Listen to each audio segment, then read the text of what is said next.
Bueno, como ya les he dicho algunas veces, no la última parte que esperábamos, pero al menos la última parte con lo que avanzaremos este semestre.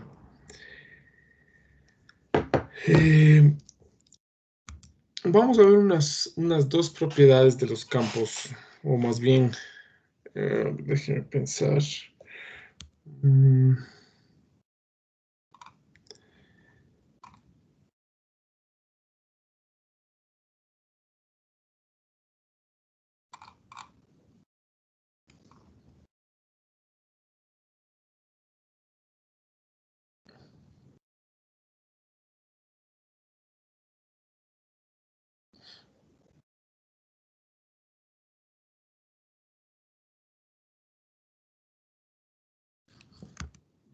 Vamos dos propiedades de los campos. Y la una es la divergencia.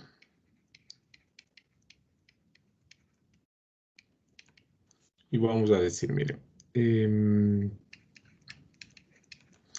dado un campo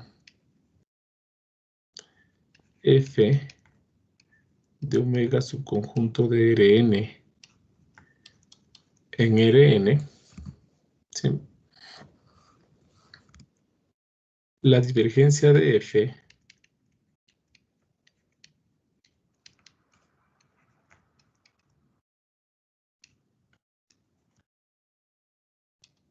se define por,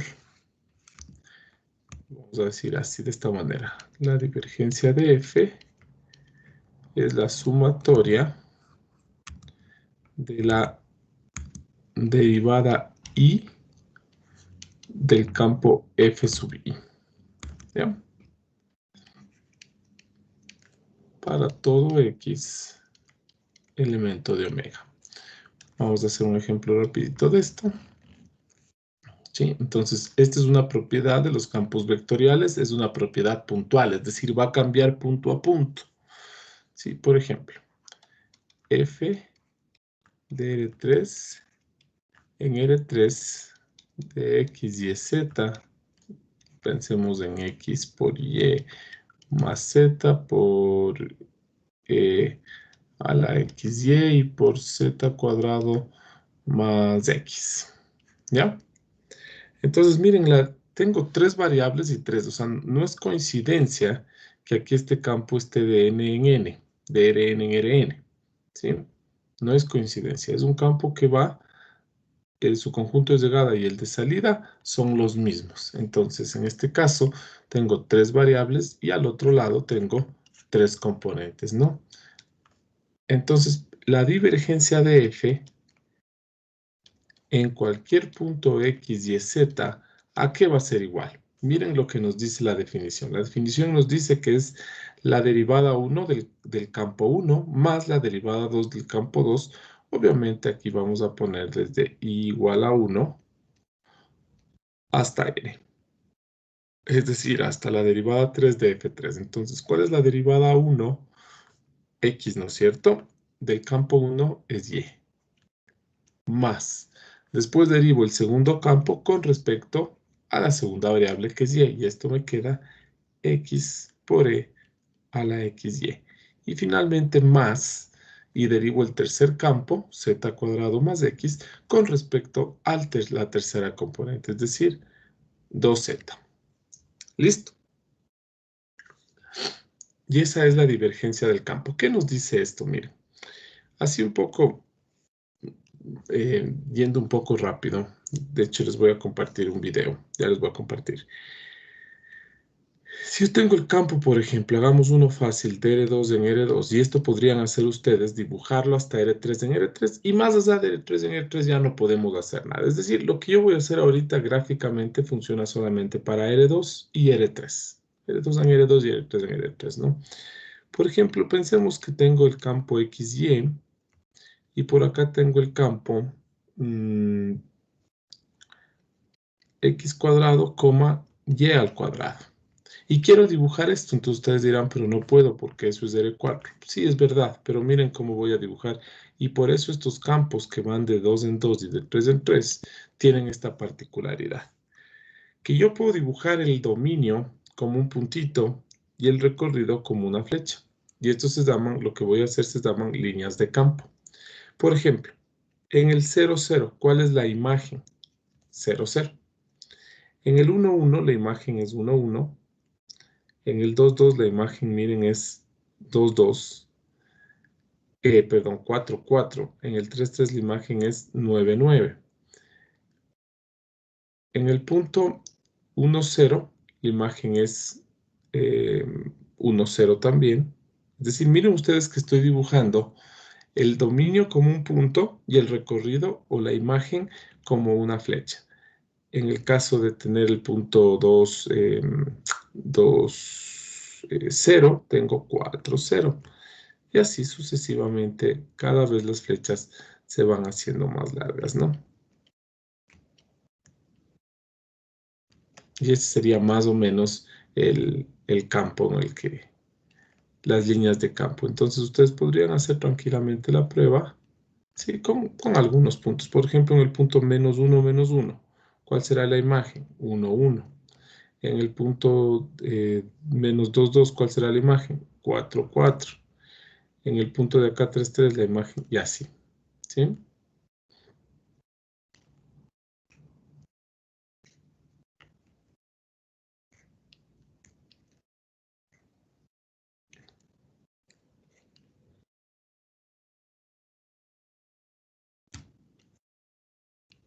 Bueno, más o menos así, ¿no? ¿Ya? Entonces, miren, vamos a ver un video y luego les explico qué quiere decir esto. O antes de esto, miren ustedes que hay puntos como este que voy a poner ahorita aquí, más o menos de este punto, o sí, este punto de aquí. Pensemos que aquí hay este es el punto en análisis, ¿no? Este de aquí. Miren ustedes que lo que está entrando, ¿sí? Pensemos que este es un flujo, pueden pensar un flujo de aire, de agua o en general un flujo. Miren ustedes que en ese punto que acabo de dibujar, es más lo que sale que lo que entra, ¿sí? Entonces, podemos pensar, ¿no es cierto?, que en un puntito, miren, está entrando algo así, pero está saliendo así. Entonces, en este caso vamos a decir que la divergencia en este punto X, o como quieran llamarle, en el punto A, por ejemplo, la divergencia en el punto A es positiva, ¿ya? Entonces, a estos puntos donde lo que sale es mayor que lo que entra, les vamos a llamar fuentes. O sea, entregan más de lo que reciben. Ahora, ustedes ven este punto por acá, este punto aquí, el punto azul, ¿sí? Miren ustedes que en el punto azul lo que sale es, bueno, qué sé yo, más o menos.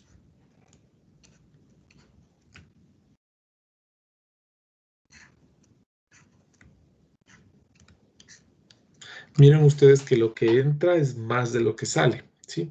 Es decir, recibe una cantidad y entrega menos. Entonces, esto sucede en los puntos donde la divergencia es negativa. Y a estos puntos les vamos a llamar sumideros. Yo puedo pensar, por ejemplo, que si existe un fluido, aquí existe compresión.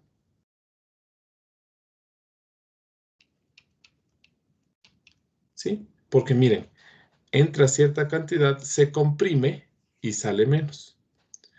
En este punto de acá arriba yo puedo pensar que hay descompresión.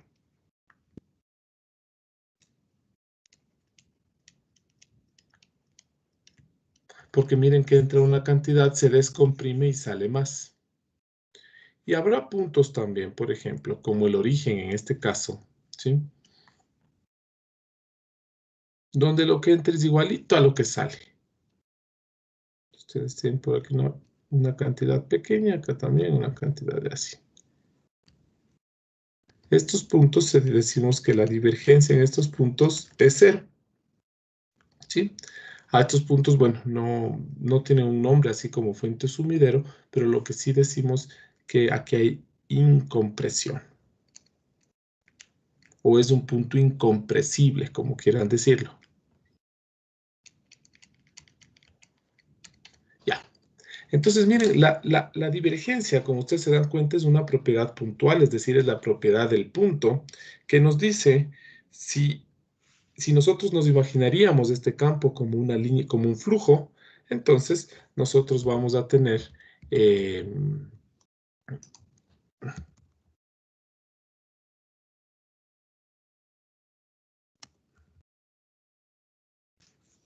un segundito nomás.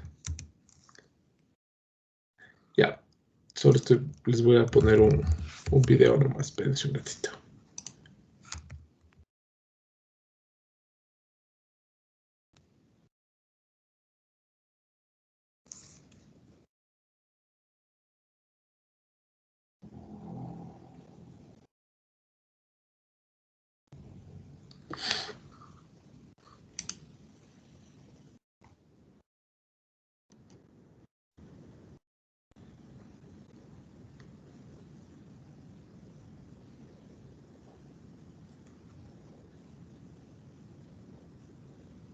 Ya, a ver, entonces miren.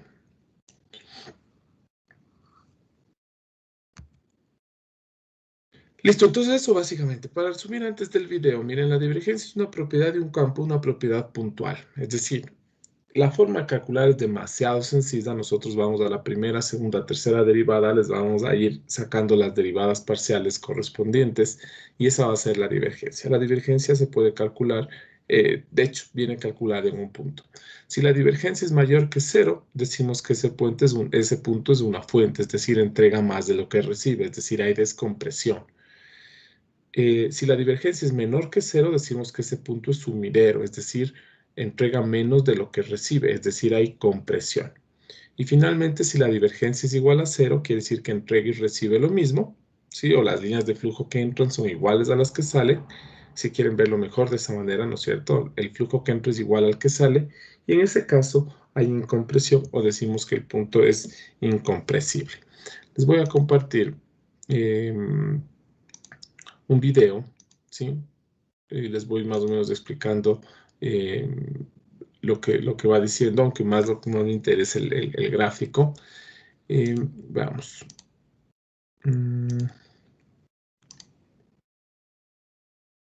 Ya, ustedes deben estar viendo YouTube, ¿no es cierto? Entonces, miren, ustedes tienen aquí justamente dibujadas las líneas de flujo, ¿sí? Entonces, hay este campo, ¿no es cierto? Vamos viendo hasta, veamos si se mueve este de aquí, si no cambiamos de otro video. Entonces, justamente el video nos dice, ¿no es cierto?, que podemos pensar que cada punto es una partícula, estos puntos verdes que está dibujando este autor, ¿sí? Entonces, este es un campo en el que se están moviendo estos puntos.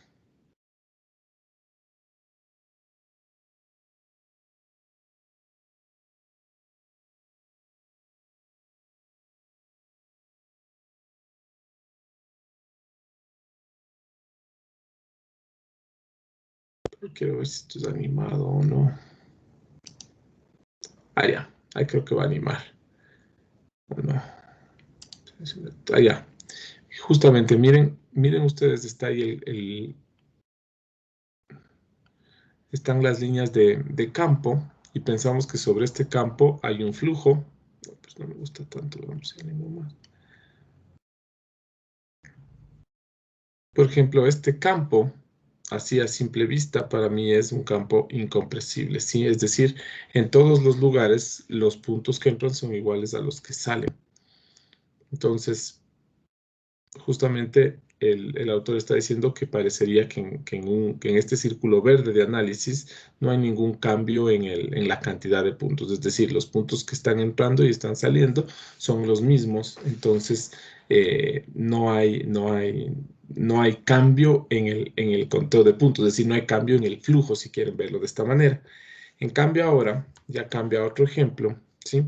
Donde va a ser ver que en el origen es una fuente. Miren ustedes que en el origen nada está entrando, pero va a empezar a salir. Entonces, eso es una fuente, porque el flujo de entrada es 0, el de salida sí existe, entonces eso es una fuente. Miren ustedes justamente alrededor del origen, ningún punto está entrando, pero muchos puntos están saliendo. Entonces, podemos pensar que el origen es una fuente, es decir, está entregando más, es decir, se está descomprimiendo ahí un fluido, está entregando más de lo que tiene un flujo de salida mayor al flujo de entrada. Sí, veamos si la anima constantemente. Ahora cambia de campo, dibuja y justamente miren ustedes otra vez el origen, donde no sale ningún punto, pero van a entrar algunos. Entonces, vean, justamente lo que hubo es una compresión, si ustedes se dieron cuenta. Es decir, no sale nada, pero entra, ¿sí? Entra flujo en este punto. Entonces, este punto es justamente un sumidero, ¿no es cierto? El conteo de puntos alrededor del origen es, aumenta, ¿sí? Entonces, ustedes tienen un flujo de entrada mayor al flujo de salida. ¿Cómo se llama este punto? Si lo que entra es mayor que lo que sale, este punto se llama justamente sumidero. ¿Ya? Eh, Básicamente, este sería, déjenme ver si tiene otro ejemplo. Ahí está, miren, animado más continuamente. Miren ustedes cómo van saliendo los puntos, ¿sí? Van saliendo los puntos desde el origen. Es decir, si lo azul es un flujo, ¿no es cierto? Miren cómo desde el origen van saliendo, pero no van entrando nada. Es decir, es una fuente. Y finalmente regresa al ejemplo, ¿sí? Miren ustedes cómo los puntos se van congregando sobre el origen, ¿no? Un sumidero, miren ahí. Justamente sumidero es usado también la palabra como sifón muchas veces, ¿no es cierto? Entonces, justamente es lo que pasa, eso es lo que pasa en un sifón, ¿sí? Y aquí miren ustedes, aquí no hay cambio de la densidad de puntos, es decir, siempre los puntos son uniformes, no hay ningún punto un lugar donde se acumulen o donde se expandan, sino que siguen uniformemente. Entonces, en este ejemplo, este campo carece de cambio de densidad, es decir, este campo es incompresible. Entonces, cuando decimos que un campo es incompresible, entonces, por ejemplo, ya, vamos a cambiar acá. Entonces, miren, justamente en el video lo que ustedes vieron fue una serie de puntos moviéndose en un campo, justamente estas flechas que yo dibujé, y ustedes vieron una serie de lugares donde, bueno, este autor se centró en el origen, era más fácil ver ahí, pero el ejemplo que está dibujado acá también, o sea, miren ustedes que en los puntos azul, rojo y verde, la entrada y la salida va cambiando dependiendo del punto. Cuando decimos que un campo es incompresible o que no cambia la densidad, es decir, incompresible quiere decir que no puedo hacerle ni más ni menos, ¿no es cierto? Es decir, la densidad es continua. Entonces decimos que un campo es incompresible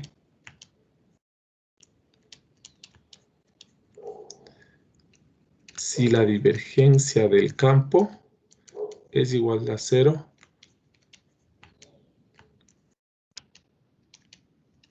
en todo su dominio. Entonces, más o menos como el campo que este autor dibujó primerito, en el que tenía las flechas así.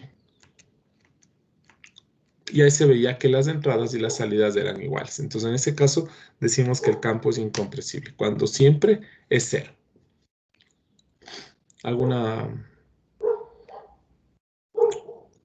pregunta, chicos?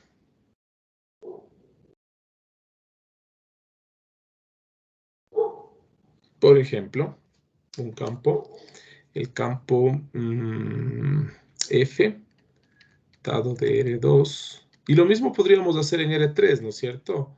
Si en R3 tuviéramos las líneas serían así. Y aquí podríamos pensar que hay puntitos en el campo, pero ya del dibujo en R3 se nos complica. De hecho, en este caso, ¿no es cierto?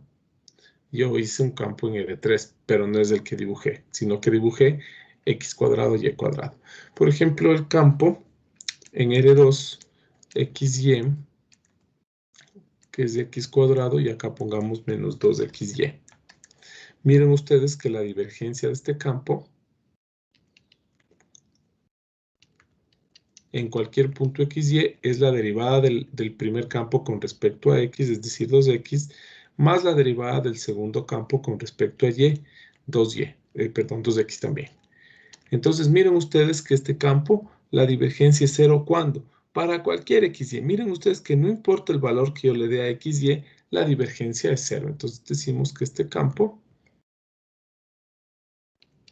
es incompresible. ¿Ya?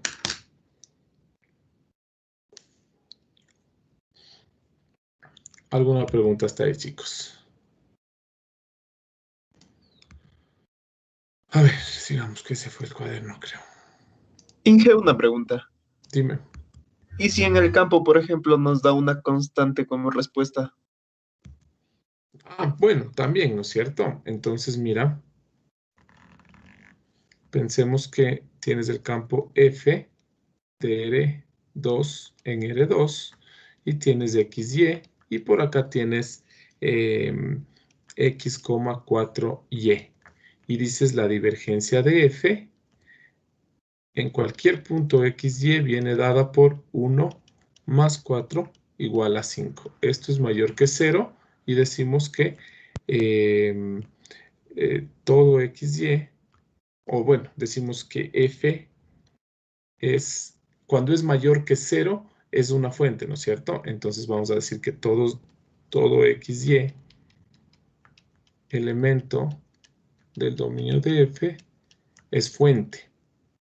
Es decir, F em, es descompresible, ¿no?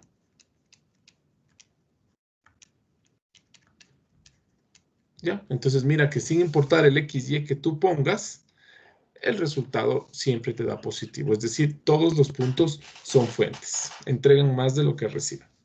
Y lo mismo sería con un número negativo constante, ¿no?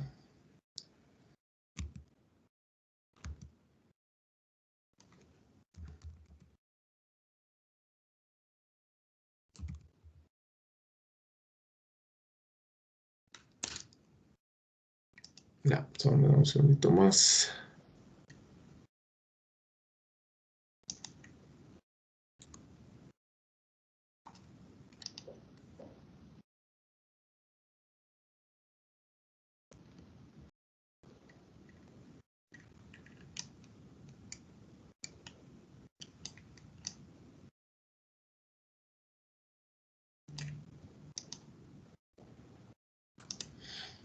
Les comparto otra aplicación.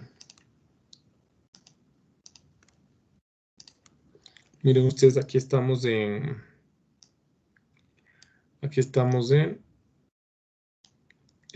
GeoGebra y vamos a ver el campo como está acá arriba, XY. Es decir, miren ustedes, vamos al cuaderno, el campo que nos está dando este ejemplo es el campo F de R2 en R2, XY, y coge justamente XY.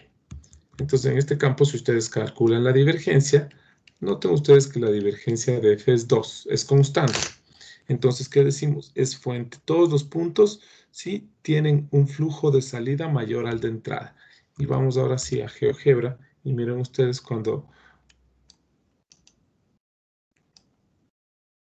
miren ustedes que en estos puntos de divergencia justamente es lo que nos dice el GeoGebra, ¿no es cierto? Miren, divergencia 2 en los dos puntos de análisis. Y noten ustedes que mientras van viendo el flujo de las flechas, lo que entra es igual a lo que sale. ¿Sí?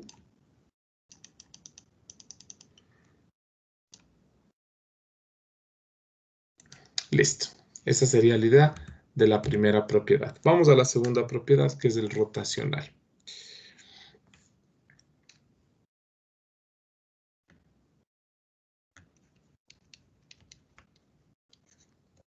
¿Ya?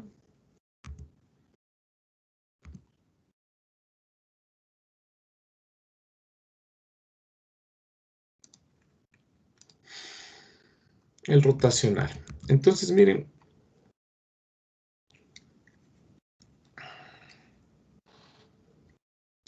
Rotacional es una propiedad, ¿sí? Que es, básicamente el rotacional es una propiedad que nos vamos a analizar para R2 y R3, ¿ya? Entonces, el rotacional vamos a decir, para F de R2 en R2, ¿sí? Para F de R2 en R2, el rotacional de F en cualquier... Y de nuevo, miren ustedes, es una propiedad puntual, ¿no es cierto? Es decir, para cada XY, el rotacional va a ser diferente. Y el rotacional para R2 es igual, utiliza las derivadas parciales, es decir, es la derivada 1 del campo 2. Miren, aquí en cambio está cruzado. Arriba era la derivada 1 del campo 1. Menos la derivada 2, en este caso, del campo 1. ¿Sí? No hay mucho más que decir. ¿Ya?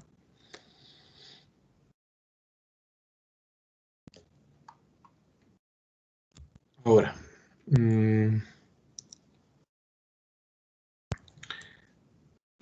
a ver, veamos un ejemplo de esto. Por ejemplo, decimos, dado F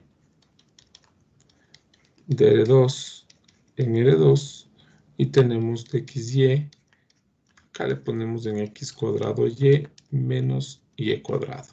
Y miren ustedes que el rotacional de F viene dado por la derivada 1 de F, es decir, 0.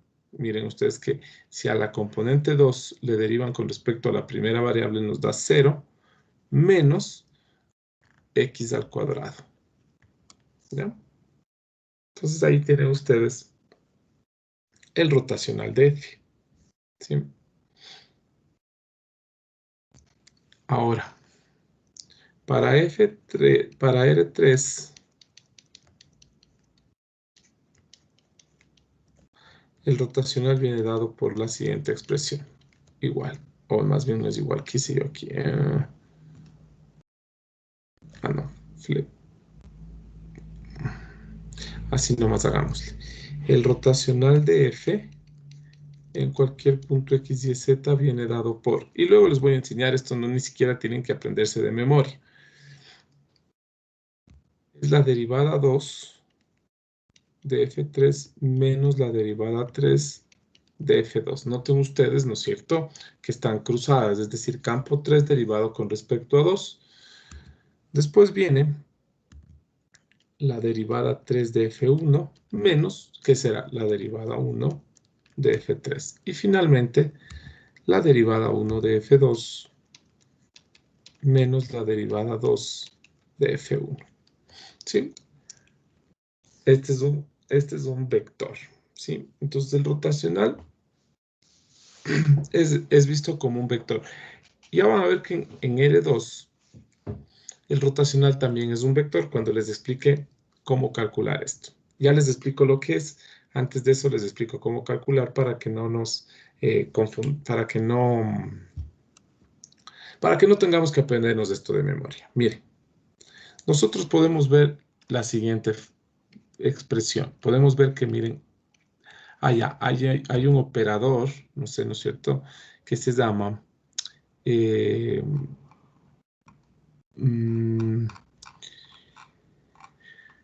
operador nabla, ¿sí? Entonces, el operador nabla,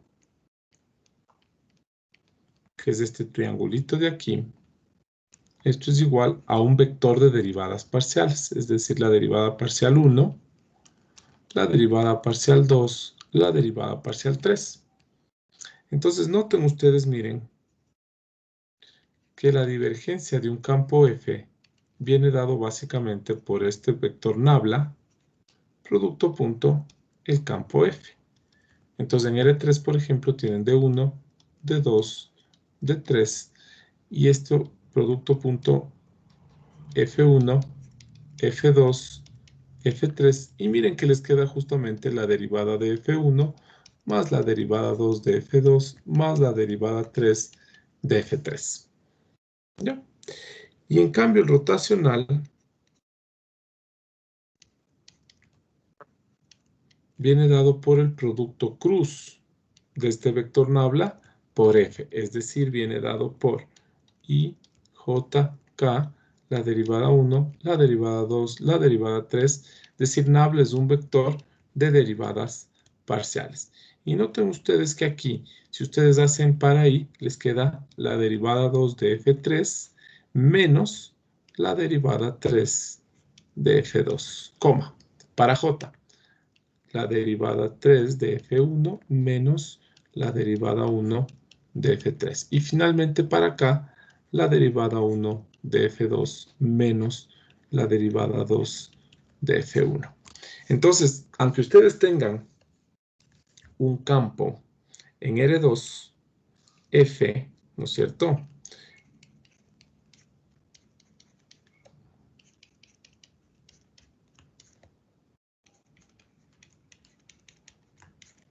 Miren ustedes que si le sacan el rotacional de F, yo les aconsejo que lo hagan de esta manera, ¿no es cierto?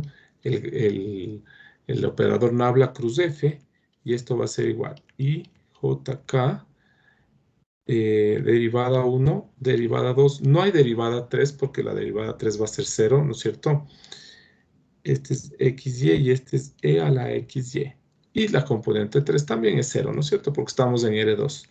Miren ustedes que tanto IJ nos va a salir 0, 0. Y es la tercera componente la que sale. La derivada 1 de E a la XY menos la derivada 2 de XY. Y esto es igual a 0, 0. Y E a la XY menos X. ¿Ya? Y miren ustedes que el rotacional en R2 también es un vector. Es decir, conclusión, la divergencia de F es un escalar. Sí, este es un escalar.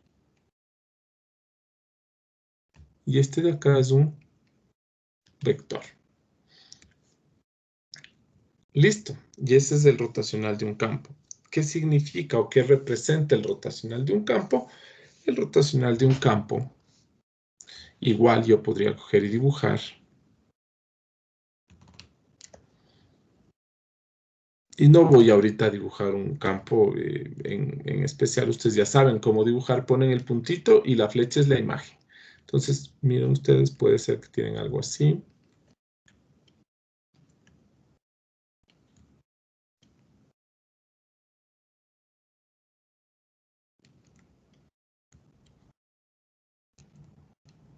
Sí, más o menos así. Y se me ocurre acá abajo.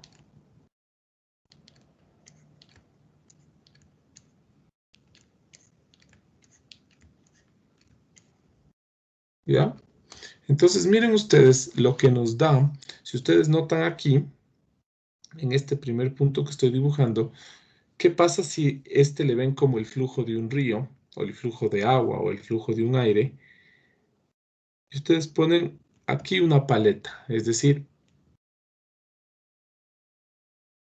ustedes ponen aquí una paleta así. Noten ustedes que por la forma en que le pegaría el agua, esta paleta giraría en sentido antihorario. ¿Sí? Pero si ustedes ponen aquí una paleta, esta de acá giraría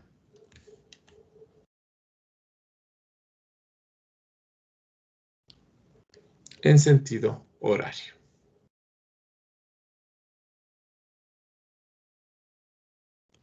¿Ya? Entonces, justamente el rotacional lo que nos indica es cómo gira un campo. En este caso, con la regla de la mano derecha. ¿Sí? Es decir, miren, si ustedes cogen esta flecha verde con su mano y el pulgar, aquí el pulgar apuntaría hacia afuera. ¿Sí? Es decir, tendrían 0, 0 y aquí un valor mayor que 0.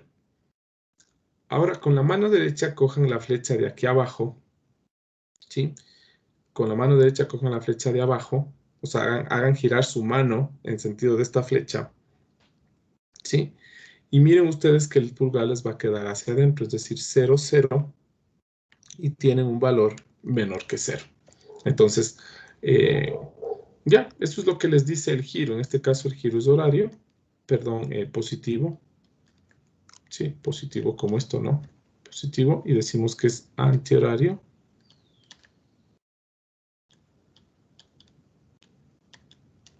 Y en este caso, miren ustedes, el giro es negativo. El giro es horario. ¿Sí? Entonces, eso es para básicamente lo que nos sirve el rotacional. ¿Cómo sería esto en R3? Igual, en R3 yo tendría unas flechas por aquí, ¿no es cierto?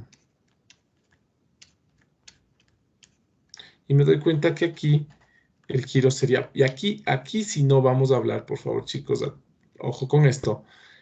En R3 no podemos hablar de antihorario y horario, ¿sí? Entonces aquí más bien, si el rotacional a mí me dicen que en este punto es, por ejemplo, se me ocurre 1, 1, 1, entonces que si me dicen, ven, en este puntito de aquí, el rotacional, entonces aquí voy a escribir así, el rotacional en este puntito A es igual a 1, 1, 1. Entonces lo que yo hago es apuntar con el pulgar al punto 1, 1, es decir, yo pongo el pulgar en este sentido y a la mano le pongo alrededor y me doy cuenta que el giro es así. Hagan, ¿no es cierto? Hagan la prueba. Cojan este punto, cojan su pulgar, apunten, alíñenle al pulgar con la flecha verde y den la vuelta a la mano. Y se van a dar cuenta que el giro está así. Horario anterior no se sabe, porque si el observador está acá, el observador a este giro le va a ver antihorario, por ejemplo. Pero si el observador está a este lado, al giro le va a ver antihorario, horario, lo que sea, ¿no? Entonces, aquí depende del punto de vista. Entonces, simplemente el rotacional, ¿sí? Nos da la dirección, ¿sí? De la rotación. Entonces, ustedes le alinean a su pulgar con el rotacional y a su mano le hacen girar alrededor de su pulgar, ¿sí? Entonces, y ahí tienen la rotación del campo. Es decir, de nuevo, les comparto.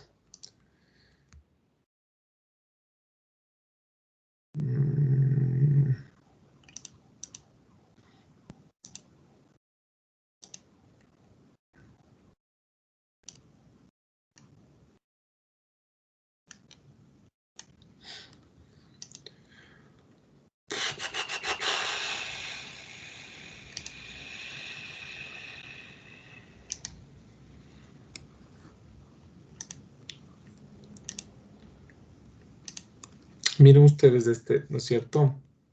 Miren ustedes, le estoy haciendo girar. Miren cómo gira alrededor del origen. ¿Qué está girando alrededor del origen? Alrededor del origen, miren, está yendo. Bueno, de hecho, aquí sí en todo este campo, el giro es, eh, en todo este campo el giro es antihorario, es decir, es positivo. ¿Sí?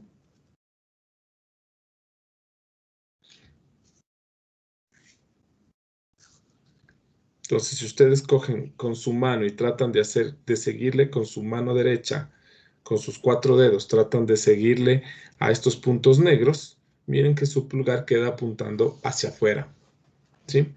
Y es su pulgar el vector rotacional. Entonces traten ustedes con su mano derecha de seguir estos puntos, con sus 4 dedos, de seguir el giro de los puntos negros, y van a ver que su pulgar queda apuntando hacia ustedes, ¿sí? Y su pulgar es el rotacional, es decir, queda apuntando hacia afuera, es decir, Z positivo. Entonces, el sentido antihorario es positivo. ¿Ya? Listo.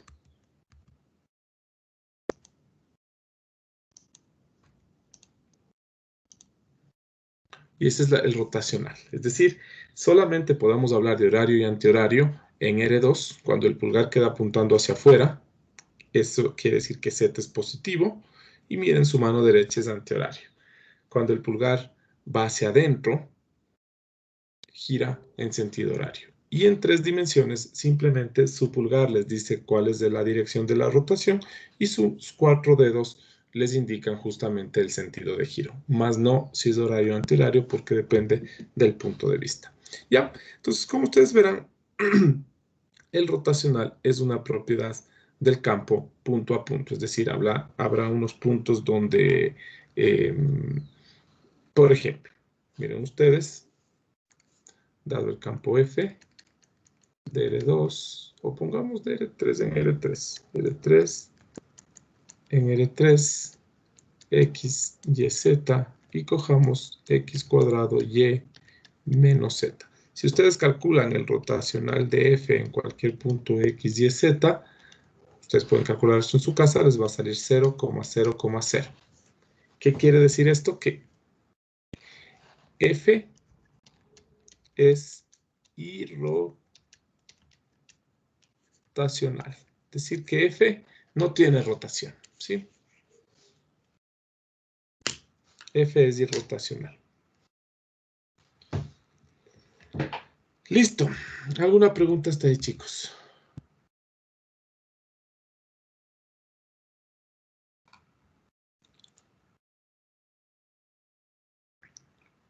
Ahorita voy a dar un tema en el cual me demoro máximo 20 minutos, ¿sí? Y con ejemplo incluido. Porque ustedes de esto ya saben.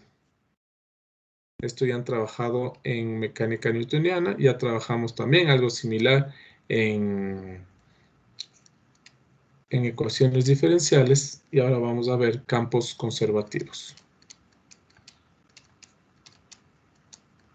Primero, hay dos, más allá de la definición de un campo conservativo que lo voy a hacer, quiero que ustedes tengan la idea que un campo conservativo es aquel que su energía se conserva. Es decir, si ustedes tienen digamos que aquí hay un campo conservativo, ustedes tienen aquí un punto, en un punto, ¿sí? Un objeto tiene cierta energía, y si ustedes a este objeto le mueven acá, tiene exactamente la misma energía, y si le mueven para acá y le mueven para acá, no importa en dónde, el punto tiene la misma energía, es decir, conserva su energía. En un campo no conservativo, generalmente la energía de un cuerpo se pierde de alguna manera, o por algo al menos similar, ¿sí? Similar al rozamiento. Es decir, por ejemplo, en el campo gravitatorio, ustedes tienen un objeto aquí, qué sé yo, velocidad cero, pero tiene energía potencial. Le dejan caer este objeto y este objeto llega hasta acá. Ahora su energía cinética es mayor que cero, es decir, tiene una velocidad ahora, ¿sí, no es cierto? Ustedes le botan desde arriba, desde el reposo, y acá abajo ya tiene energía cinética. Pero ¿qué ha pasado con la energía potencial? La energía potencial disminuye. Y claro, justamente la cantidad de energía potencial que disminuye es la energía cinética que aparece, ¿sí? Al punto que si ustedes tienen aquí una energía cinética cero y tienen una energía potencial y llegan a un nivel, aquí la energía cinética aparece y acá la energía potencial se hace cero. Y resulta que esta potencial acá ahora es cinética acá abajo. No sé si está claro lo que estoy diciendo. Es decir, se conserva la energía. El cuerpo sigue teniendo la misma energía. Abajo, en forma de energía cinética, arriba, en forma de energía potencial. Pero en otros casos, ¿no es cierto? En unos campos que no son conservativos, podemos simular algo parecido a un bloque moviéndose sobre una superficie rugosa. Si ustedes a este bloque le dan velocidad, este bloque tiene energía cinética. Y el bloque se va moviendo aquí y acá se detiene. Y resulta que acá su energía cinética es cero. Es decir, podríamos decir, y toda la velocidad que tenía este bloque se perdió. Sí, ¿en qué se perdió? Justamente en el rozamiento. Cuando hacíamos el ejemplo en ecuaciones diferenciales y veamos un resorte, yo les decía, si este resorte, si este movimiento no tiene rozamiento, la posición viene dada por coseno de t más seno de t. Simplificando, ¿no?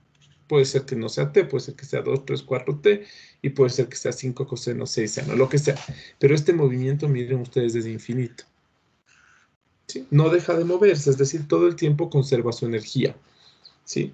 Pero el rato que nosotros le ponemos aquí un rozamiento a este bloque de aquí, entonces aparecía, ¿no es cierto?, un exponencial negativo que le hacía todo esto a la larga cero. Es decir, toda su energía, ¿por qué se perdió? Por el rozamiento. Entonces, noten que si en este resorte no tendría rozamiento, o este sistema masa-resorte no tendría rozamiento, el movimiento sería infinito. Pero como tiene rozamiento, se detiene, pierde toda su energía. ¿En forma de qué? En forma de, justamente, de rozamiento. Entonces, idea de los campos conservativos son campos que, en los cuales ¿qué diríamos? Las partículas que están dentro del campo, a lo largo del campo, conservan su energía, ¿sí? Ahora, vamos a ver la definición. Y van a ver que es algo muy similar a lo que habíamos visto ya en ecuaciones diferenciales, ¿sí? Entonces decimos, dado un campo F que va de Rn en Rn, ¿sí? Entonces, dado un campo F que va de Rn en Rn, decimos que es conservativo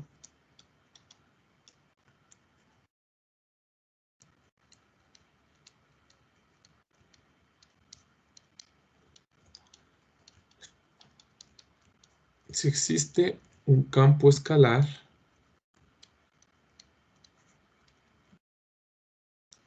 F, ¿sí? Bueno, F iría de omega a R, ¿no es cierto? Es escalar, entonces va de omega, su conjunto de Rn en este caso va en R, tal que F es igual al gradiente de F minúscula, ¿sí? Para todo X, o para todo X elemento de omega. Decimos en este caso, ¿no es cierto? Decimos que F es un potencial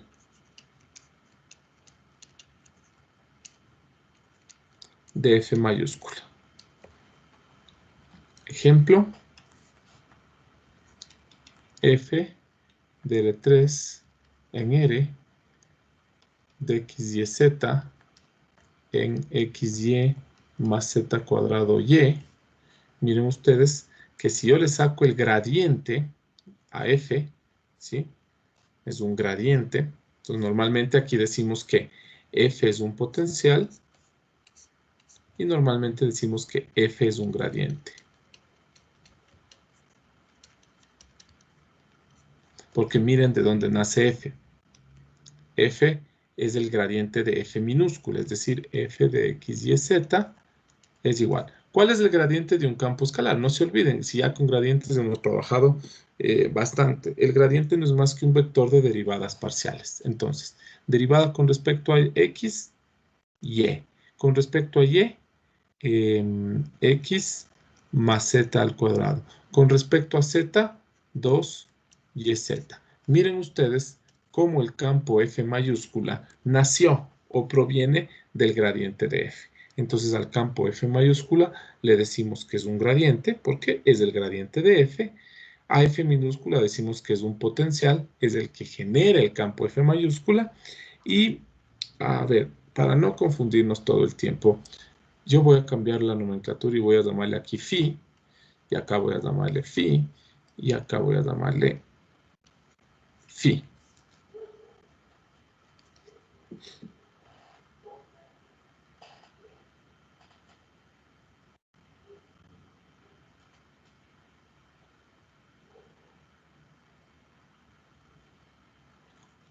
¿Ya?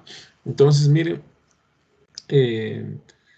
vamos a cambiar todo esto por phi, porque si no, decir F mayúscula y F minúscula nos desgasta, ¿no? Entonces, ahora sí, miren, dado un campo vectorial F, decimos que es conservativo si existe un campo escalar phi, tal que F es igual al gradiente de phi. En este caso decimos que phi es un potencial de F y F es un gradiente, porque claro, miren que F es el gradiente de phi.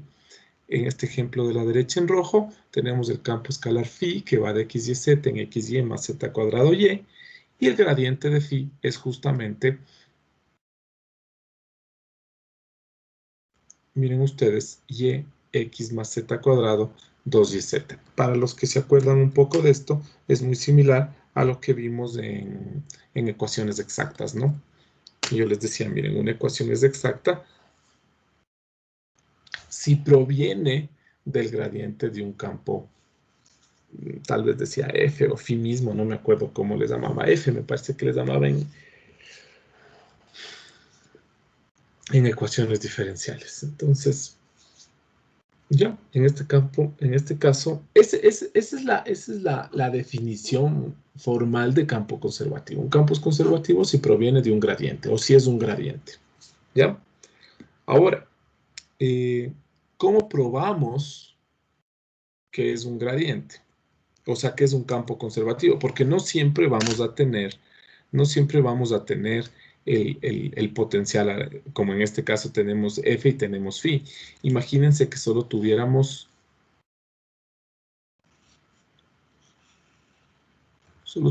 este campo por aquí. F, X y Z es igual a Y, X más Z al cuadrado, y por acá 2YZ. Y yo les pregunto, chicos, ¿F es conservativo? Y la respuesta sería, no sé si es conservativo. O sea, no sé si este F proviene de un potencial, o no sé si este F es un, es un gradiente, no sabemos. Entonces vamos a ver de una vez la condición necesaria y suficiente para que un campo F sea conservativo. Antes de eso, vamos a ver la definición de dominio o de conjunto más bien, ¿no es cierto? Vamos a ver la idea de conjunto simplemente conexo. Entonces vamos a decir un conjunto simplemente conexo. Entonces miren, un conjunto simplemente conexo es aquel conjunto en el que cualquier curva que ustedes tengan y ustedes le van estrechando a la curva, estrechando, se puede degenerar en un punto. Es decir, a esta curva le van haciendo cada vez más pequeña y se degenera en un punto. Acá tienen esta curva, esta, y se degenera en un punto. Pero ahora imagínense que tienen este conjunto con un hueco en la mitad.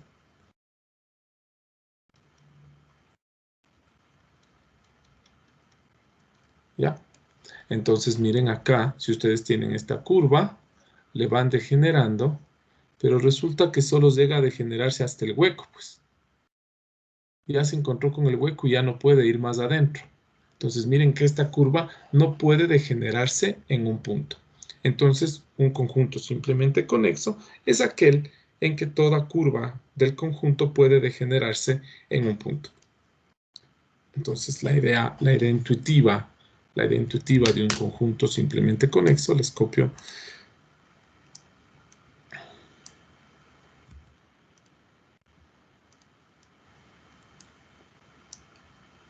Entonces, miren, la idea intuitiva para un conjunto simplemente conexo es la de un conjunto que no posee huecos. Otra de las definiciones que hay o ideas para un conjunto simplemente conexo, es que dentro de un conjunto simplemente conexo, yo puedo conectar todos sus puntos por una línea recta. Sí. Bueno, y es decir que no van a pasar por un hueco, ¿no es cierto? Pero bueno. No nos metamos tanto por allá, porque también, bueno, hay otro tipo de conjuntos donde ustedes pueden conectar este punto con este otro de acá. Este es conexo, por ejemplo. Pero bueno, no es realmente un problema ahora. Simplemente un conjunto simplemente conexo es aquel que no tiene huecos. Esta no es la definición, ojo, no, por favor, la definición es diferente. ¿Sí? Es que toda curva cerrada que está sobre un conjunto omega se puede degenerar en un punto, entonces decimos que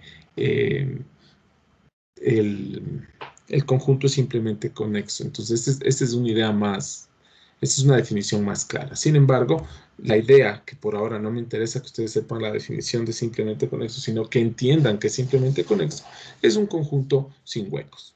¿Sí? Es decir, toda curva cerrada se puede degenerar continuamente o se puede reducir continuamente hasta un punto. Preguntas hasta ahí, chicos.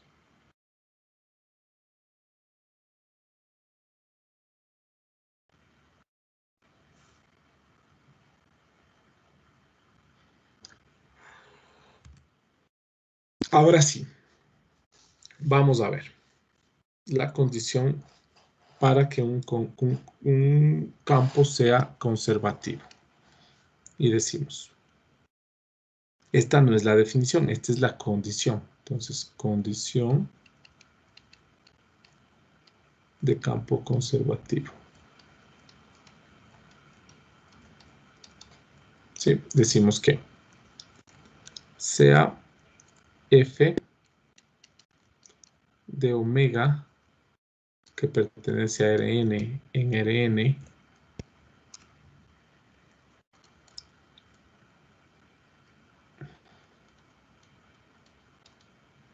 decimos que f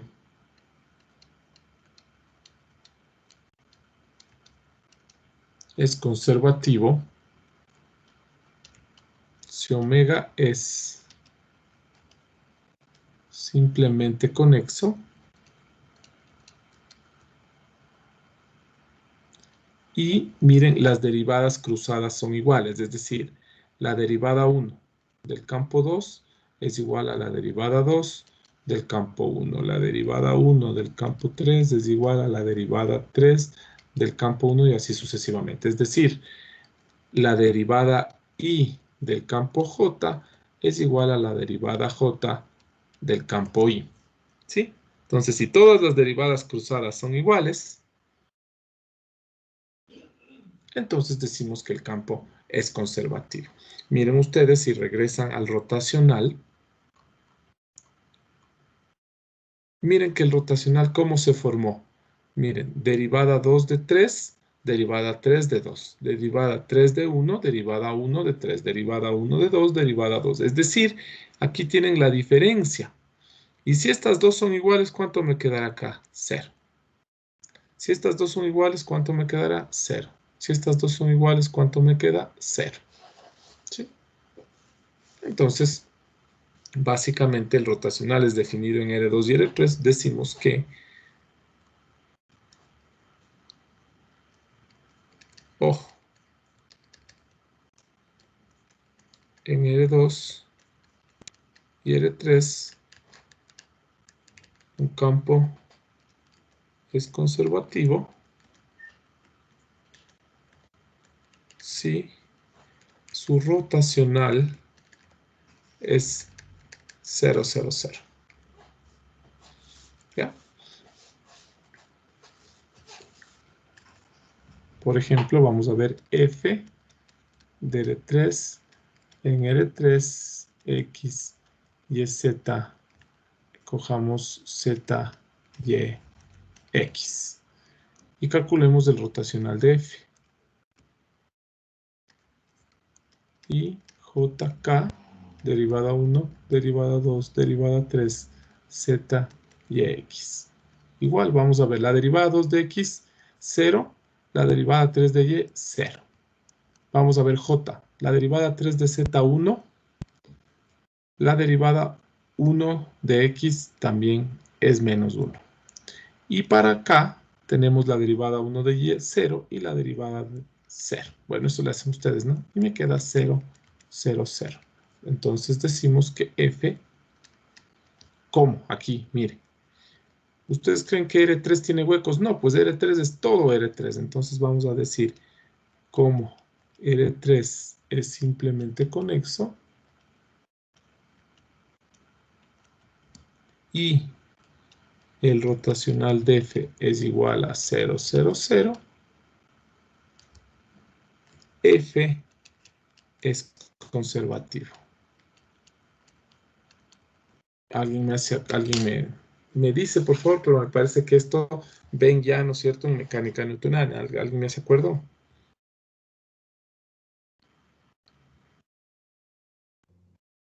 Sí, Y van haciendo así las derivadas cruzadas también. lo del rotacional sí, era para Lo- calcular, para ver si una fuerza era conservativa.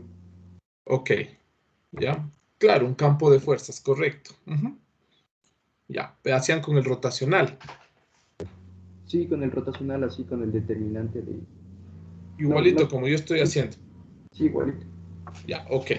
Pero miren, podría haber, ¿no es cierto?, un campo en R4, es decir, no necesariamente tiene que ser en R2 y R3, sino puede ser simplemente en R4.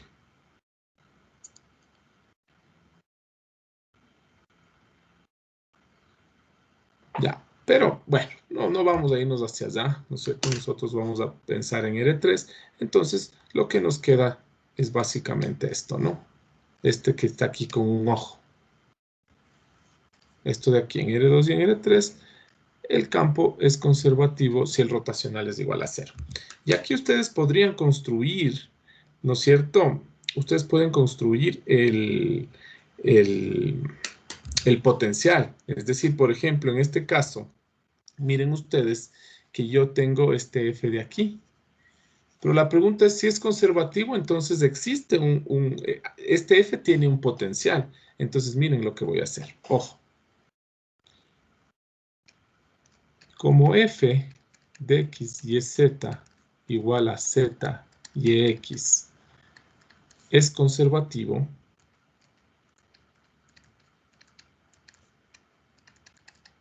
existe un campo phi de R3 en R, escalar, ¿no?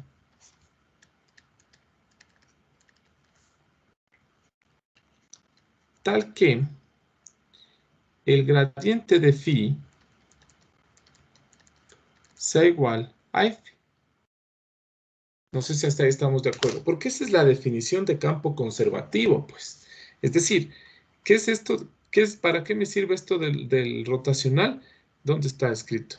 ¿Por qué no puse así? Condición de campo conservativo, ¿no es cierto? Entonces, el rotacional igual a 0 me ayuda a descubrir que un campo es conservativo, ¿sí? Pero no me dice nada más, solo me dice, sí, el campo es conservativo. Pero como nosotros sabemos la definición de campo conservativo, decimos, un campo es conservativo si existe un potencial phi, ¿sí? Tal que el gradiente de este phi es igual a F. Pero no conocemos a phi. Entonces, miren, voy a construir phi y digo, ¿de aquí qué puedo concluir? Aquí, ¿cuál es el gradiente de phi? Derivada 1 de phi, derivada 2 de phi, derivada 3 de phi. Y esto es igual a f, es igual a z y x.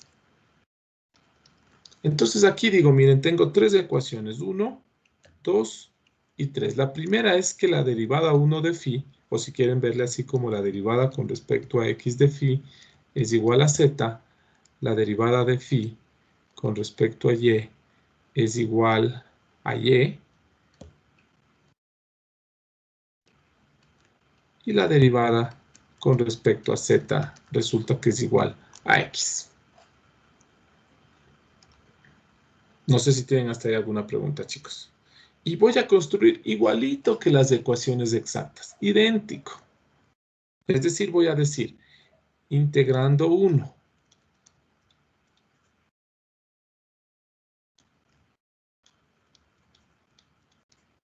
con respecto a x, tengo phi de x y z es igual. ¿Cuál es la integral de z con respecto a x? Xz más una constante. Pero como estoy integrando con respecto a x, esta constante con respecto a quién puede estar? A y a z. De aquí. Derivando. Y comparando. Derivando con respecto a quién? A y. Derivando con respecto a y. Y comparando con 2.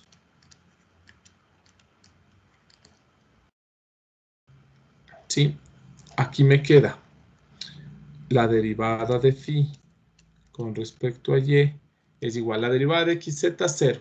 Me queda la derivada de h con respecto a y es igual a y. ¿Sí? Aquí integramos con respecto a y por este y de aquí. Miren que es idéntico a ecuaciones exactas. ¿Cuánto me queda al integrar con respecto a y? El integral con respecto a y me queda h de yz. La integral con respecto a y me queda 1 medio y cuadrado. Pero es probable, ¿no es cierto?, que en la integración, como h depende también de z, me quede por aquí una constante de z. Y aquí un paso más, derivando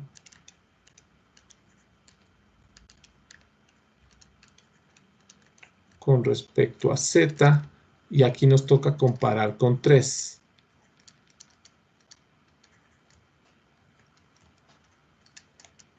Entonces miren ahora sí, yo tengo phi. ¿A qué es igual phi? A x, z más h. ¿Cuánto es h? 1 medio de y cuadrado más una constante de z. ¿Ya? Entonces derivando con respecto a z, ¿qué me queda? De phi de z es igual a x, la derivada de 1 medio de y cuadrado es 0, más la derivada de k con respecto a z, y resulta que comparando con 3 también es x. Y aquí miren ustedes que la derivada de k con respecto a z es igual a 0, y esto implica que k es una constante. Y ya tengo, miren, finalmente, phi de R3 en R, que depende de x, de y y de z, le corresponde, miren ustedes, phi ya tengo, ¿no es cierto?, xz más 1 medio de y al cuadrado más una constante.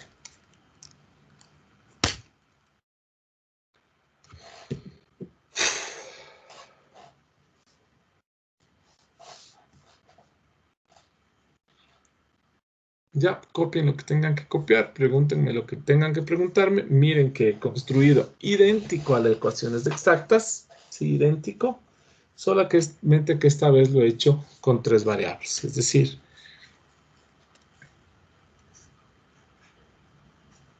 sí, miren aquí, es decir, necesito un paso más para que me aparezca esta acá. ¿Sí? Pero la misma idea. Integro con respecto a x, derivo con respecto a y y comparo. Saco la constante. Derivo con respecto a z y comparo y saco la constante. Entonces, miren.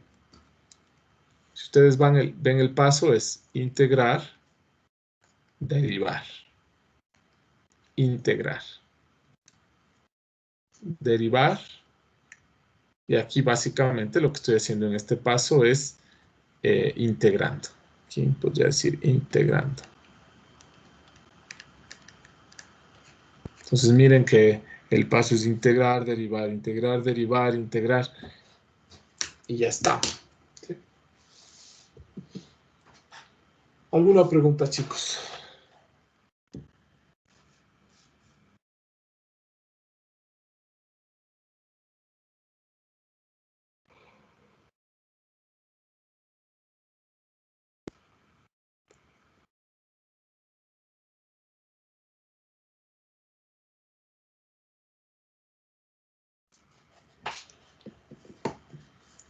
¿Hacían esto en mecánica newtoniana o esto ya no hacían?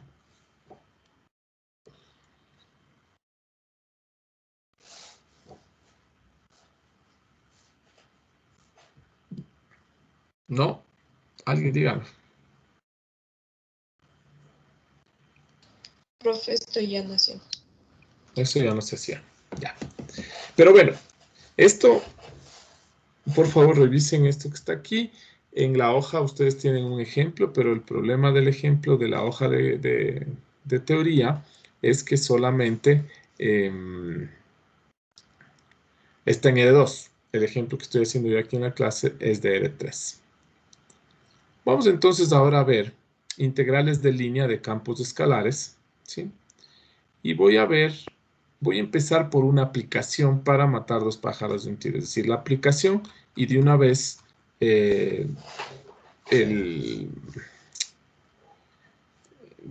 la definición, ¿sí? Entonces voy a empezar, como decir, por una motivación, es decir, ¿qué me motiva a encontrar este integral de línea? Y van a ver que sin saber integrales de línea podemos deducir esto. Entonces vamos a ver integrales de línea.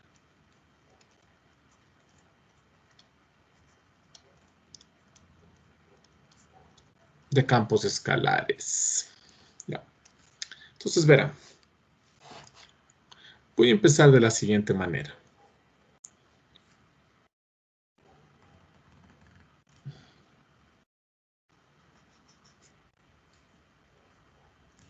Pensemos que en este R2, ¿no es cierto? Pensemos que en este R2 tengo una función que se llama densidad. XY. Es decir, en cada puntito tengo una densidad. ¿Ya? Cada punto tiene una densidad diferente. Se me ocurre, por ejemplo, la densidad es igual a x cuadrado más y cuadrado. ¿Cuál será la densidad en el origen? 0. ¿Sí? Es decir, este es un hueco, porque un punto sin densidad es un hueco. ¿Cuál será la densidad en el punto 1, 1? 2. ¿Cuál será la densidad en el punto, qué sé yo, 3, 4? Será 9 más 16, 25, y así sucesivamente. Entonces, resulta que en este campo donde está dada la densidad tengo un alambre.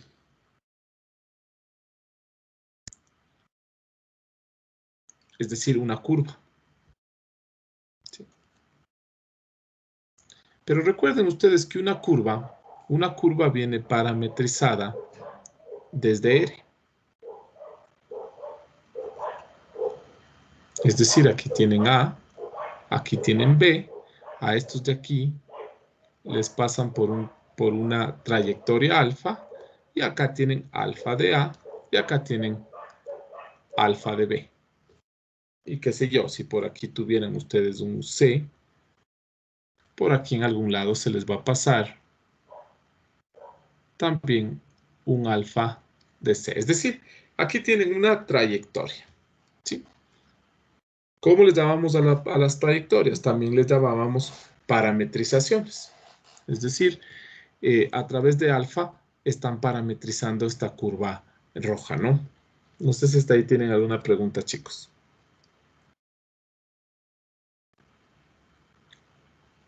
Listo. Entonces, miren,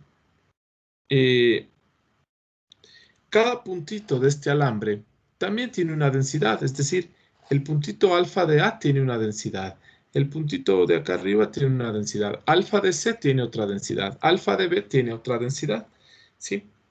Entonces yo lo que quiero sacar es la masa de este alambre. Y digo, bueno, en términos generales,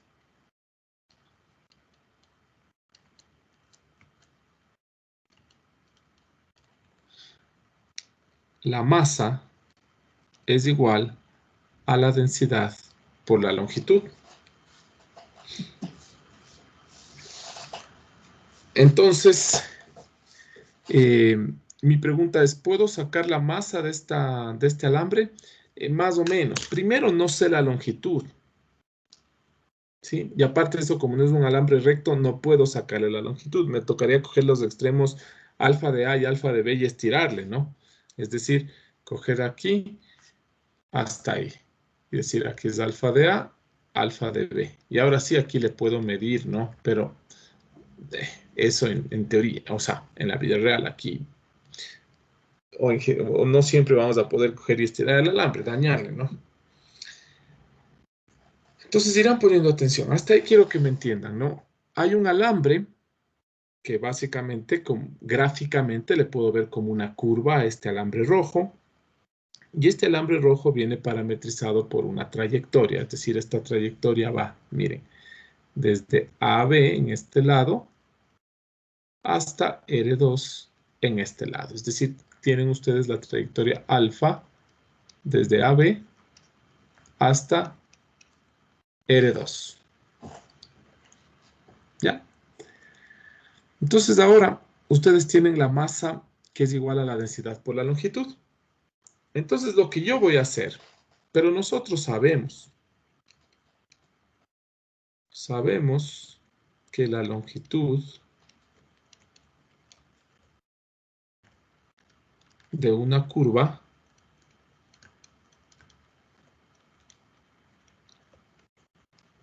viene dada por, esto sabemos nosotros cuando vimos curvas, vimos longitud de una curva. La longitud de una curva es igual a la integral de alfa prima de t, ¿no es cierto? De t. Es decir, que un pedacito de la curva viene dada por alfa prima de t de t. Este sería un pedacito de la curva. ¿Sí? Esto nosotros ya sabemos. Entonces yo voy a decir, un pedacito de la masa viene dada por la densidad por un pedacito de la curva. Copien hasta ahí y díganme si entienden lo que estoy haciendo.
Ya, bueno, entonces.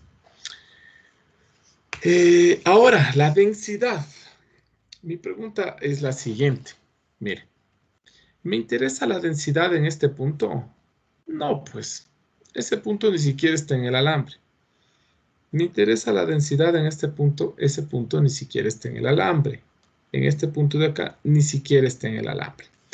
Entonces, lo que me interesa, miren ustedes, es la densidad, pero sobre el alambre. Esto sí me interesa, o sea, la densidad en este punto, este sí me interesa, ¿sí? Entonces, es la densidad sobre el alambre. Y ahora sí por la longitud de la curva. Finalmente, yo puedo decir que la masa total es igual a la sumatoria de la densidad sobre el alambre, la densidad del alambre. No me interesa la densidad en otro punto, me interesa la densidad en el alambre por dl. Y recuerden ustedes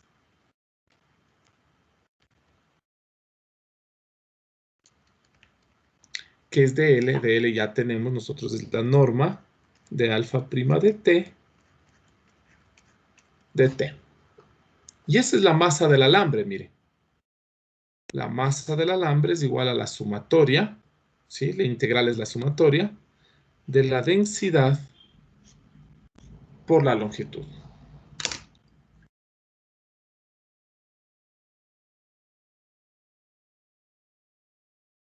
Hagamos un ejemplo. ¿Sí? Pensemos que yo tengo un...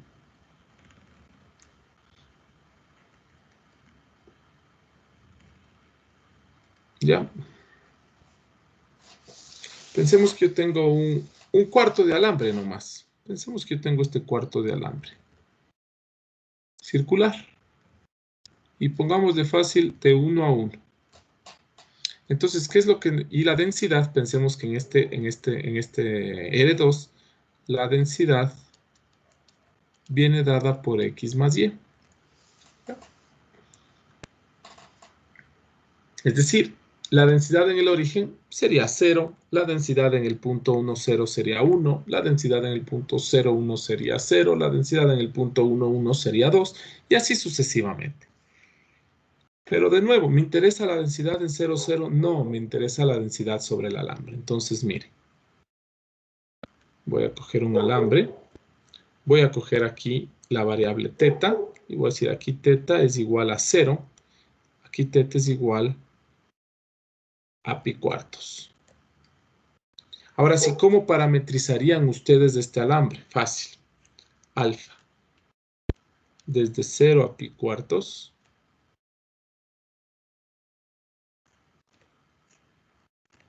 Hasta R2, ¿no es cierto? Porque ustedes tienen un parámetro que va a ir dando la vuelta. Ese parámetro es teta. ¿Cómo parametrizaban ustedes una circunferencia? El radio, que en este caso es 1, 1 coseno de teta, 1 seno de teta. Y miren ustedes, ahí tenemos justamente alfa.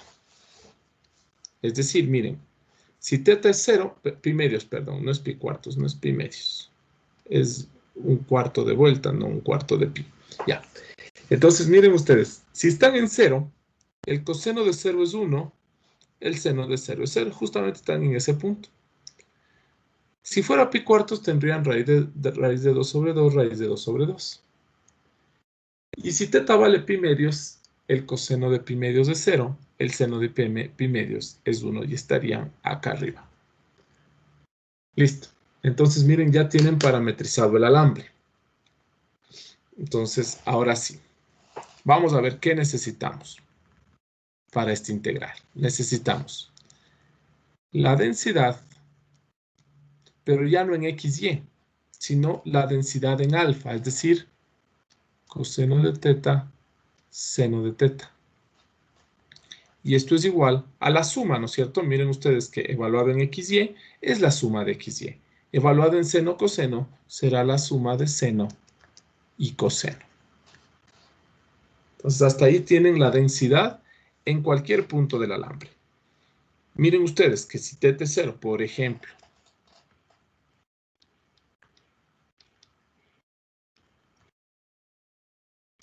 si teta es igual a 0, la densidad es igual seno de 0, 0, coseno de 0, 1. Y claro, miren ustedes justamente el 0 me envía al punto 1,0 y la densidad en el punto 1,0 es justamente 1, que es lo que tengo aquí, miren. Entonces ahora ya no le hago depender a la densidad de XY, sino que dense ustedes cuenta que la densidad depende solamente de un parámetro que es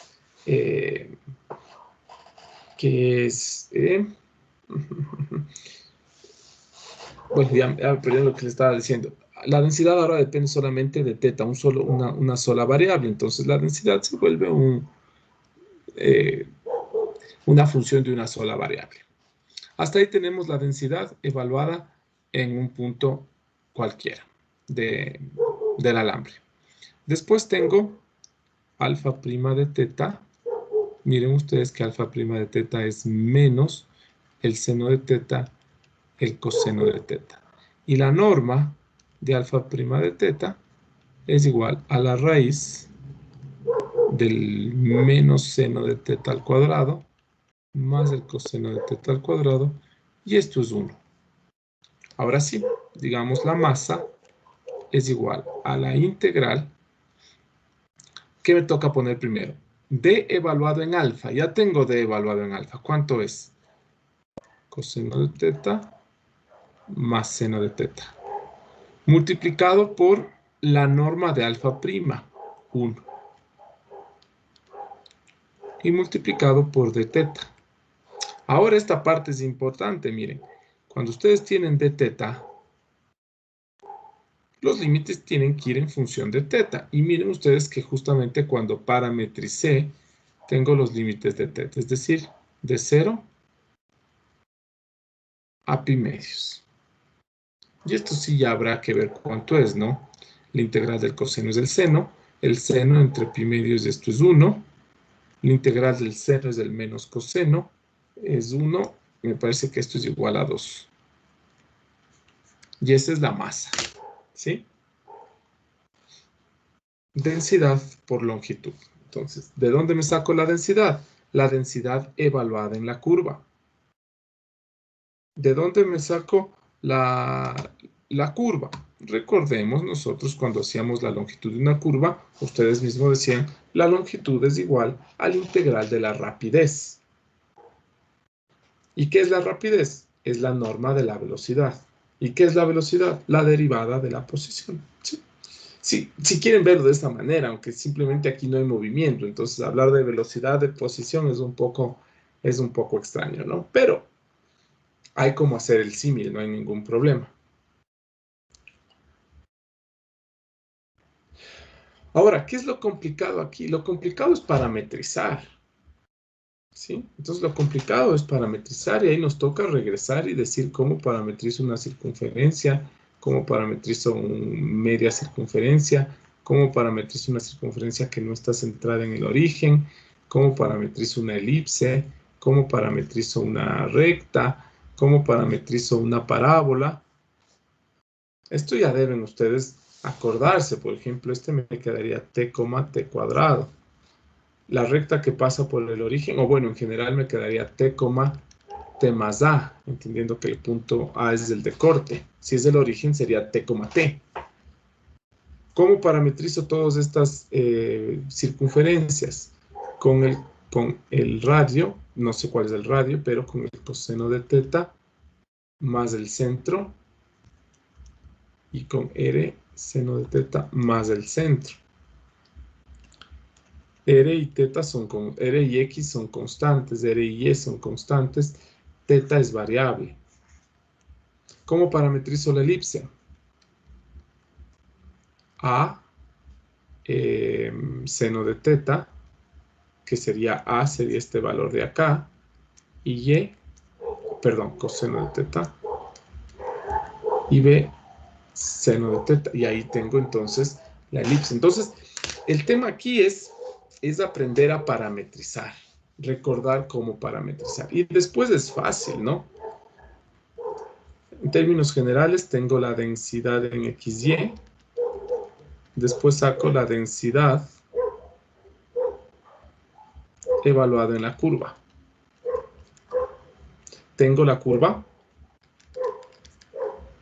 Saco la norma de alfa prima de la curva.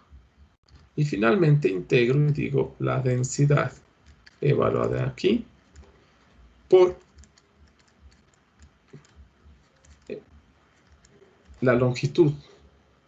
Pero noten ustedes, ¿no es cierto?, que todo esto nace de la parametrización. Es decir, si ustedes tienen la densidad y tienen la parametrización, ya no hay mucho más que hacer. Por ejemplo, yo les digo a ustedes, la densidad es igual a x al cuadrado. La curva, en función de t o teta, lo que ustedes quieran, viene dada por t cuadrado menos 1, 2t menos 3. ¿Ya? Para t entre menos 1 y 4. ¿Qué necesitan ustedes? La densidad.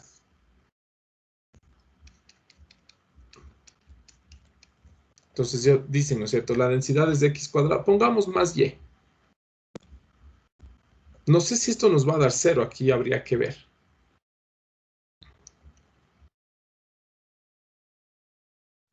Para eso podríamos coger de 6 a 8, por ejemplo.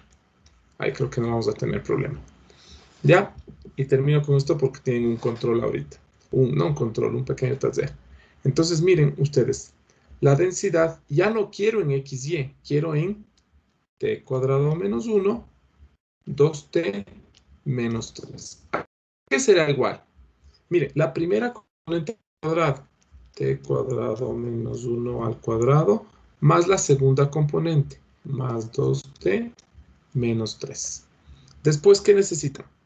Alfa prima de t. Esto es igual a 2t, 2. Entonces, ¿cuál es la norma de alfa prima de t? Cuadrado del primero, cuadrado del segundo, raíz. Finalmente, ¿qué tienen? Tienen la integral de la densidad, es decir, t cuadrado menos 1 al cuadrado más 2t menos 3. Esa es la densidad en la trayectoria que multiplica la raíz de 4t al cuadrado más 4. Esta es la longitud, ¿sí? Y aquí tendrían de t, obviamente, ¿no es cierto? ¿Y entre qué valores varía t? T varía entre 6 y 8. Y esta sería la masa. ¿Alguna pregunta, chicos, hasta ahí? Entonces, miren que cuando viene dada la parametrización, no es nada más que reemplazar, ¿no es cierto? Tienen la densidad en XY, tienen la parametrización. Evalúan o componen, si quieren verlo de esa manera, componen la densidad con la trayectoria. Le sacan la rapidez a la trayectoria, es decir, derivan y le sacan la norma. Y después reemplazan, multiplican la derivada por esta norma, ¿no? Y ya tienen la masa total. Ya, chicos, quedemos hasta ahí. Tienen ustedes 20 minutos, son unas 3, 4 preguntas. Por favor, vayan a su aula virtual, completen. Nos vemos el día jueves y terminamos este tema, ¿sí? Gracias por su tiempo y estamos conversando.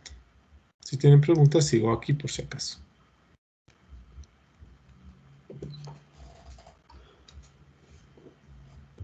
Inge, yo tengo una pregunta, pero es de un ejercicio en general.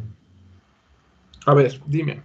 Me dice, calcule el volumen definido por el cilindro, 25 es igual a x cuadrado más z cuadrado, y los planos x más y es igual a 5, x más y es igual a menos 5, x menos y es igual a 5, y x menos y es igual a menos 5.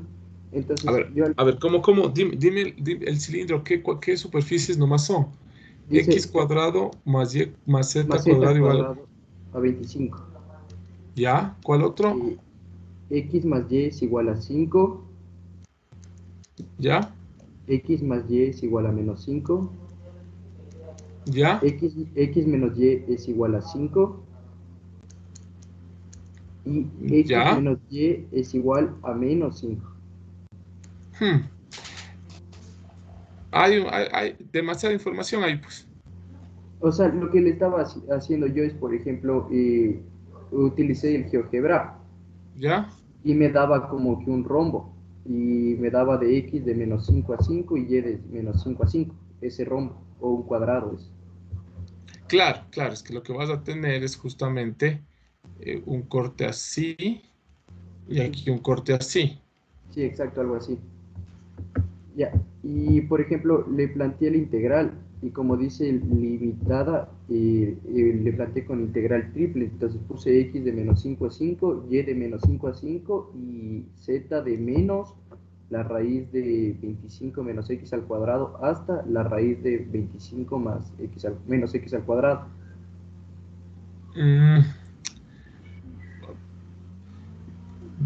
¿Qué integraste primero?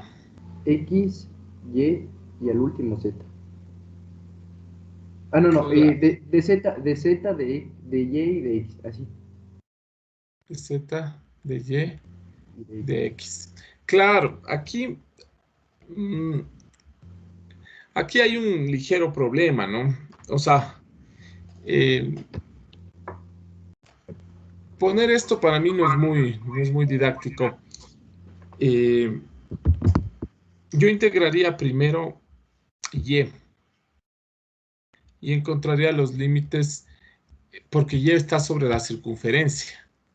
Es decir, afuera, al último integraría la circunferencia. Pero no sé qué tan fácil esté con esto. O sea, sí, la otra opción es integrar de z primero. Pero ahí dz, el problema que tienes con dz es que te va a salir desde 25 menos x al cuadrado negativo hasta la raíz de 25 menos x al cuadrado. Y ahí sí x y se te hace fácil. Porque x y Es un cuadrado. le pones x más y es 5. Entonces ahí sí tienes x entre menos 5 y 5. Y y tienes, te toca hacer en dos, no, y, claro, te toca hacer en dos partes. Te toca hacer de menos 5 a 0, o sea, esta parte de acá, y te toca hacer desde y igual a menos x menos 5 hasta y igual x más 5. Y después te toca hacer la misma integral de 0 a 5, y te toca hacer desde y igual a x menos 5 hasta y igual menos x más 5. Entonces te quedaría la integral desde menos raíz hasta raíz desde menos 5 a 0 con estos dos de aquí. Y ahí te tocaría sumarle desde menos raíz hasta raíz, desde 0 hasta 5, y por acá los límites de este lado de acá irían por aquí así. Sí, pero bueno, o sea, y hay que... ¿Así lo hiciste? Sí, le estaba haciendo así, pero lo que me equivoqué fue que puse y también constante. Ah, no, no. Ya. Esa sería la integral. Sin embargo, miren, esto es una integral un poquito, no tan difícil, pero para lo que nosotros hacemos, tal vez por ahora sí. Tal vez para semestres donde hay cómo profundizar más, hay cómo trabajar estas cosas, pero bueno. Ya chicos, sigan por favor con su actividad. Las primeras son fáciles, la última solo tienen que pensar un poquito. Todo tiene que ver con la clase, ¿no? Conversamos el día jueves. Chao chicos, gracias.